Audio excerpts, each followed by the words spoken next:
দাদা আমরা কি জানি না আমাদের ডিউটি করছে দাদি করছে পুরো তোমার কিছু করছে এরপরে আমি দিবাই এটা বাড়িতে কত ডুব দূরে? বাড়ির থেকে আধা কিলোমিটার। কি গাছ আছিল এটা? গাছ ঠিক জানি না, গাছের দাম গেছে।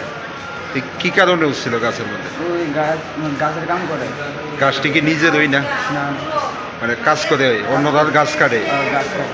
এই কতটুকু উপরের থেকে পড়ছে? আচ্ছা, এই প্রথমে তোমরা কোন হাসপাতাল নিছো? তারপর এখন অবস্থা কিরকম? ভালো না? অবস্থা কিরকম দেখছো? কেমন বেতন? নাম কি? দাদুর নাম কি? কুমার সরকার। বয়স কত? বাড়ি?